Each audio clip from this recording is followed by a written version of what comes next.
Bonjour tout le monde, dans cette vidéo nous allons parler des jeux géniaux qui pourtant ont été oubliés. C'est parti!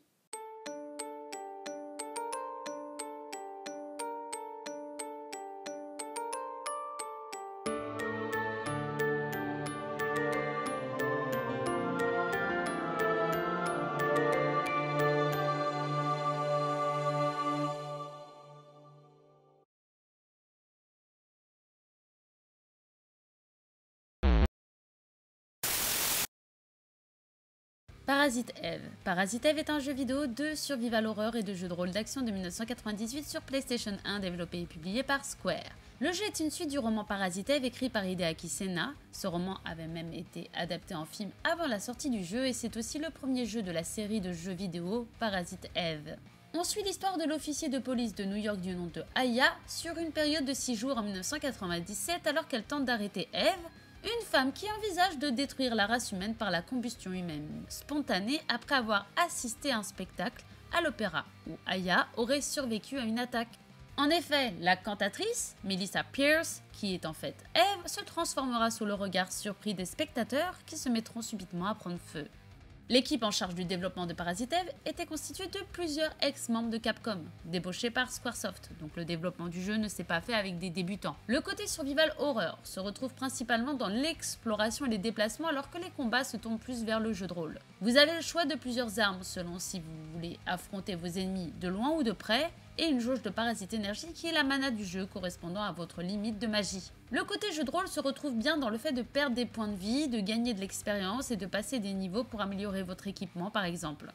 Avec ses décors très détaillés, des mises en scène fabuleuses, des cinématiques et des séquences d'une très grande qualité en images de synthèse, des designs des personnages fantastiques par Tetsuya Nomura qui a travaillé en tant que character designer de Final Fantasy, et a dirigé même le développement de la série Kingdom Hearts depuis sa création en 2002, et a été le réalisateur du film de 2005 Final Fantasy VII Advent Children, on peut dire que Parasite Eve était un chef-d'œuvre pour l'époque. Et n'oublions pas que les merveilleuses musiques ont été faites par la talentueuse Yoko Shimomura, qui a fait les musiques de Super Mario RPG, de Kingdom Hearts, de Final Fantasy XV et Legend of Mana, pour ne citer que eux. Le problème du jeu, c'est qu'il n'est uniquement sorti qu'au Japon et en Amérique du Nord, les Européens ne pouvant jouer que au deuxième opus, Parasite Eve 2, et un autre jeu lié à Parasite Eve, le jeu The Third Birthday. Mais si la barrière de la langue ne vous fait pas peur, je vous conseille vraiment de jouer à ce jeu.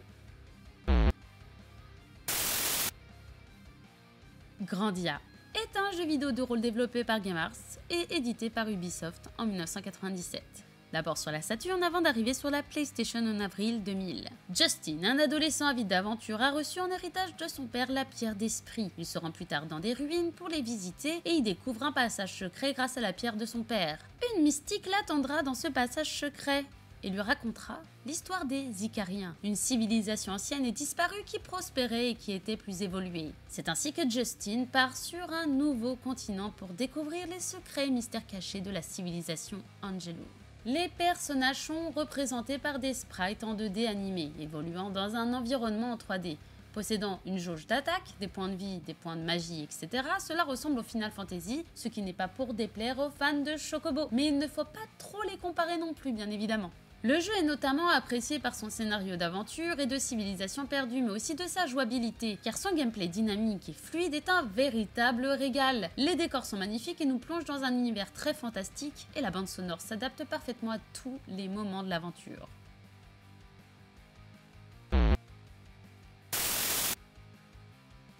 Guardian Heroes est un jeu vidéo de type Beat'em All sorti exclusivement sur Saturn en 1996. Le jeu a été développé par Treasure et édité par Sega. Il a pour suite Advance Guardian Heroes, sorti sur Game Boy Advance en 2004. En 2011, un remake est sorti sur Xbox 360. Voilà l'histoire. Alors qu'un être suprême est à l'origine de la création de l'univers afin de trouver les meilleurs guerriers et en faire une armée de soldats personnels, une bataille éclatera entre la terre et les esprits du ciel. Puis des pouvoirs surnaturels ont été donnés aux humains par les esprits du ciel et certains humains sont devenus de puissants sorciers qui ont décidé de s'unir finalement aux esprits du ciel pour bannir les esprits de la terre. Mais les esprits du ciel, craignant d'être dépassés par ces humains devenus puissants, décidèrent de les bannir à leur tour. L'humanité, quant à elle, fera appel à la puissance physique, et cela débouchera à l'ère de l'épée. Mais un jour, un magicien humain parviendra à s'échapper de sa prison et décidera de se venger des esprits du ciel, et c'est ainsi qu'il instaurera un nouveau royaume sorcier. Mais une prophétie de l'ancien roi donnera un message comme quoi l'ère de l'épée prendrait bientôt fin, et que l'une de ces épées anéantirait le royaume du sorcier.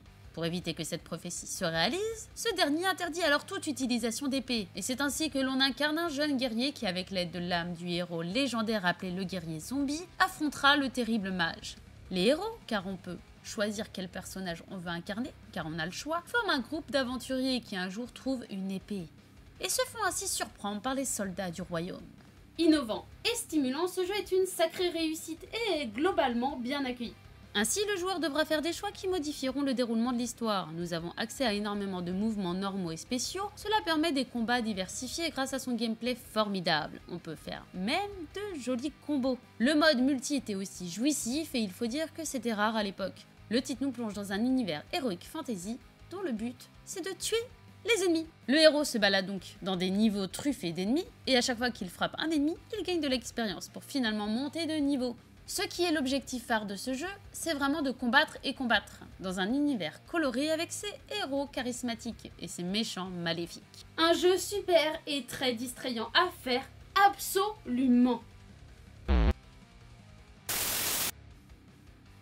Sanitarium est un jeu vidéo d'aventure sombre et même fantastique développé par Dreamforge Entertainment et sorti en 1998. Le jeu raconte l'histoire de Max Lobdon, frappé d'amnésie à la suite d'un grave accident de la route. Il se réveille dans un asile glauque et étrange où plusieurs patients semblent agités. Sa tête est couverte de bandages et décide alors de rechercher ses souvenirs perdus en traversant plusieurs univers inquiétants mêlant ses souvenirs, ses peurs, ses phobies et ses pires cauchemars, tout en changeant aussi plusieurs fois d'apparence et de personnalité. Il redécouvre qui il est progressivement par le biais de flashbacks. Vous vous rendrez compte que vous êtes plongé au cœur de la folie et de la conscience, et tout cela dans une ambiance de terreur et d'incertitude. Jeu vidéo assez psychologique parlant de thèmes assez sombres comme la mort, la rédemption et autres caractéristiques obscures, il possède un scénario complexe mais très recherché. Évoluer dans les environnements macabres et dérangeants avec ses scènes cinématiques prenantes nous donne une expérience de jeu assez troublante et géniale à la fois. Sans oublier le personnage torturé que nous incarnons, ne laissant pas intact notre psychisme.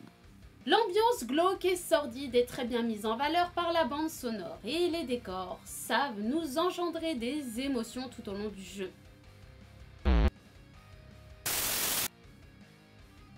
The Legend of Dragon.